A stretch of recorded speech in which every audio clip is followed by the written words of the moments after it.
Gwengo tulaba nga wali agadde okusinkana Musumbayiga Augustine abizaayo ow'Ekawala ng'oyina ensonga gye wali agadde omuyitiramu ey'ekyama nga si ya mu lukale. Ayina ennaku ze yateerawo abantu mwalabira abantu omu ku omu oba tugiyite one-on-one counseling. Lubeera Lwakubiri, Olwokuna n'Olwomukaaga. Alaba abantu omu ku omu okuva ku ssaawa 5 ez'okumakya paka ssaawa 12 ez'olweggulo. Jangu osinkana omusajja wa Katonda osige mu maaso ga Mukama n'obulamu bwo bugenda kukyuka. Mukama yeebazibwa abooluganda. Amannya nze Nabukenya Lobbina. Nzize okuweera Mukama obujulizi olw'ebirungi byankoledde. Okuva lwe najja mu kifo kino mu kyaki ya Pastor Ekawaala ne Pastor Jengo, Mukama ankoledde birungi byereere. Kuba najja wano nalina obuzibu bungi mu famire yange, naye ng'okusingira ddala ekyandeeta wano ye embeera y'awaka yali egaanye. Nga tufunye okutabuka awaka nga twalina kye tupanga nga nsaba nnyo omwana wange agende mu Amerika, naye ng'ebintu byali bigaanye. Mu butuufu okuva lwe najja wano ne nnyingira mu kyaki ne ndaba musajja wa Katonda Pastor Yiga ne munnyonnyola obuzibu bwange. Ne mugamba nsaba omwana wange, Mukama ankolere omwana wange agende mu Amerika.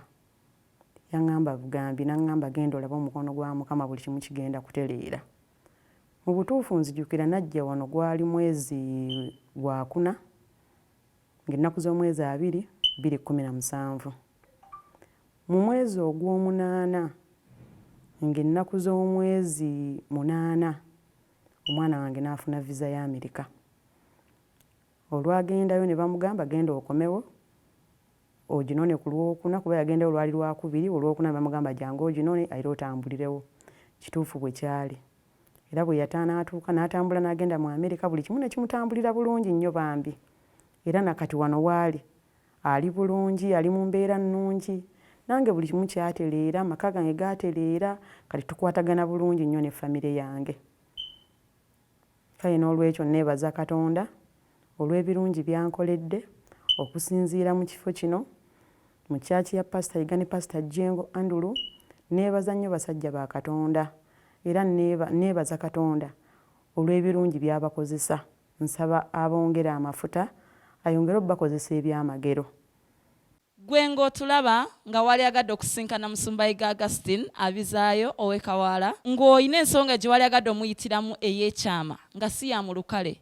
Ayina ennaku ze yateerawo abantu mwalabira abantu omu ku omu oba tugiyite one-on-one counseling. Lubeera Lwakubiri, Olwokuna n'Olwomukaaga. Alaba abantu omu ku omu okuva ku ssaawa 5 ez'okumakya paka ssaawa 12 ez'olweggulo. Jangu osinkana omusajja wa Katonda osige mu maaso ga Mukama n'obulamu bwo bugenda kukyuka.